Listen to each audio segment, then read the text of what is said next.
apa yang Ya, bagaimana Pak kira-kira Ini Pak Aceh, prospek? gimana prospek berenangnya ini? Alhamdulillah untuk prospek jenang ini, insya Allah kalau untuk kedepannya, program ke depan sebetulnya ini adalah program yang betul-betul emang yahut lah, betul-betul dahsyat. Kenapa? Karena jenang ini saya dapat berita terbaru ya kan dari artikel, ternyata jenang ini hanya bisa ditanam di negara tropis. Oh, iya. Jadi kalau kita pahami bahwasanya negara tropis hanya ada dua negara, yaitu Malaysia dengan Indonesia. Dan jenang ini hanya bisa ditanam di dua negara itu. Di negara lain nggak ada. Dan sedangkan kebutuhan seluruh negara di dunia membutuhkan jenang ini, resin ini. Berarti kalau kita secara kedepannya nanti programnya jenang ini mungkin akan lebih meningkat. Itulah apanya. Masalah ini Pak Aceh, umpamanya penjualannya itu prosesnya gimana? Kalau untuk masalah penjualan jelas sekarang ini dari tengkulak pun istilahnya udah banyak, apalagi kita sekarang udah ada asosiasi.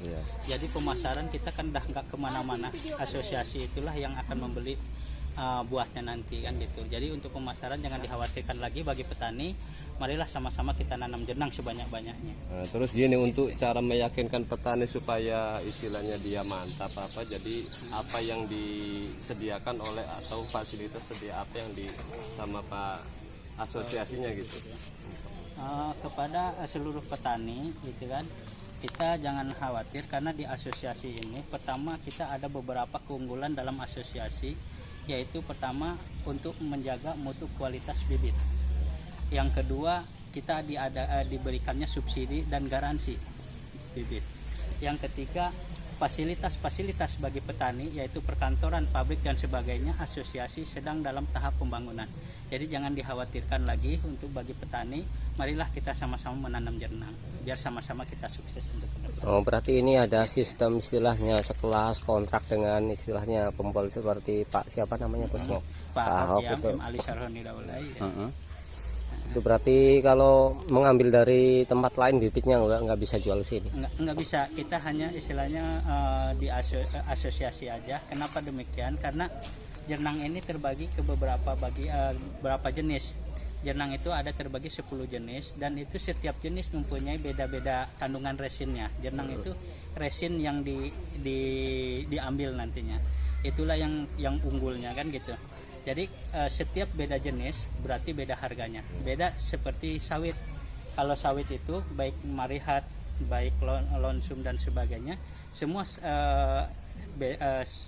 beda jenis, tetapi dalam pemasaran dia harganya sama. Tapi menang dalam petani adalah tonasenya. Tapi kalau jenang beda. Kalau jenang berbeda jenis, berbeda harga. Itu.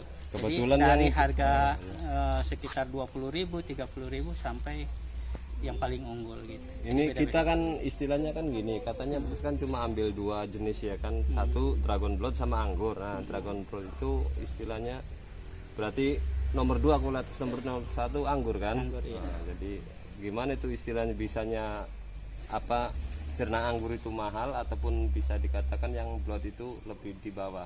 Apa sih, tergantung kandungan apa gimana? Iya.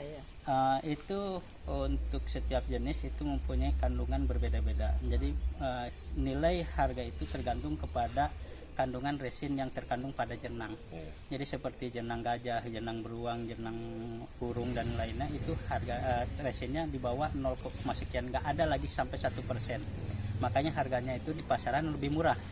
Terus jenang itu dragon itu ada 3, Tanse, Dragon Blood, Dragon Lonjong atau anggur, atau dinamakan Dragon King. Nah, Dragon Tanse dia kadar resinnya 0,98. Jadi harga di pasaran ya lebih rendah gitu. Mungkin bisa ditengok di artikel. Kenapa saya nggak nyebutkan harganya? Karena nanti kasihan nanti petani terlalu melambung ya. Tapi yang jelas saya jelaskan tentang kandungannya aja. Terus Dragon Blood Super itu kandungan resinnya 4-5%. Terus Dragon Anggur, Dragon King atau Lonjong, dinamakan Lonjong, itu 8-9%. Jadi apa sih keunggulan dalam resin itu? Karena resin itu menentukan harga di pasaran. Jadi banyak mengatakan baik di YouTube atau di medsos yang lain itu bahwasanya dalam 1% persentase itu dihargakan 3 juta sampai 4 juta per kilonya resinnya. Sedangkan jernang anggur itu berapa itu kadar 8 resinnya? sampai 9. Oh, berarti dikalikan aja ya. 3 kali 8. Nah, berapa itu? 16 ya? Ini 24. Oh, 24. Iya. Oh, tinggal aja. Iya. Tapi ya yang jelas Itu untuk kita gambaran sampaikan aja ya, gambaran aja.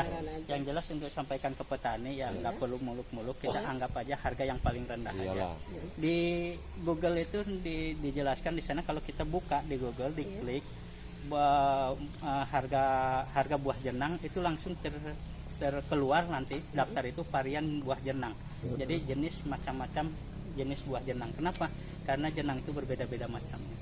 Gitu. Berarti kan ada variannya. Berarti kalau ada variannya berarti bukan hanya satu jenang. Berarti macam-macam jenang dan harga itu berbeda-beda. Oh iya, yang pernah saya dengarkan ini kata apa namanya, bos itu istilah menanggung jawabi apa yang istilahnya misalnya petani udah beli sama bibit sama bos, bos istilahnya bertanggung jawab membelinya kembali kan gitu. Untuk buahnya setelah buah gitu. Oh gitu. Yang jelasnya dari asosiasi ini kita istilahnya menyediakan bibit dan itu juga kita berharap buahnya untuk kita. Jadi dari kita untuk kita. Dan di situ dalam setiap penanaman petani walaupun dia satu pokok tetap ada pembinaan. Baik dari pertama penanaman sampai dia berbuah nanti. Itu ada sampai dia nanti pencongkelan bibitnya itu dari tim asosiasi nanti yang akan turun. Oh berarti kalau Jadi beli di sini bersinambungan terus. tidak boleh dijual ke tempat lain ya, maksudnya dijual. Iya, kita ada peraturannya. Kira-kira ada perjanjian nggak nih Pak Kaceh, seumpamanya kan istilahnya bos kan istilahnya sekarang jual bibit ya kan. Nah, sementara nanti toh sekiranya buahnya itu nggak dibeli sama bos, itu apa istilahnya ikatan? Kontrak ini Kalau untuk ikatan kita kan udah ada bikin di ikatan kerjasama di atas akta notaris ya kan. Jadi dari Pak KB kemarin bahwasanya Pak KB itu koordinator kabupaten, berarti dia mengepalai seluruh petani yang ada di Rokan Hulu baik di yang lainnya. Makanya beliau mempunyai ikatan kerjasama perjanjian dengan Bang Ahok atau M. Ali Sarihuni Daulay, yaitu di akta notaris. Di sana tertera barang siapa yang menjual hasil produksinya ke yang lain akan dikenakan sanksi. Begitu juga Pak M. Ali Sarihuni Daulay apabila dia tidak membeli kepada petani dan akan dikenakan sanksi kembali. Berarti sama-sama. Jadi sama-sama ada plus minusnya. Ada plus minusnya. Ya mungkin segitu aja, mungkin udah ya kita apa dulu karena mungkin kan. Ya mungkin pertanyaan kenapa hanya Pak KB aja yang bekerja sama? Kalau setiap petani nanti harus ke akta notaris saja, itu bukan kerjaan, nanti malah repot. Jadi diwakili oleh Pak KB yaitu Pak Supron yang ada tinggal di Tapung ya kan. Beliaulah sebagai mewakili seluruh petani yang ada di asosiasi. Gitu. Ya, makasih nih atas informasinya Pak Kaceh ya. Sama-sama. Salam sukses Pak Kaceh. Amin, salam sukses.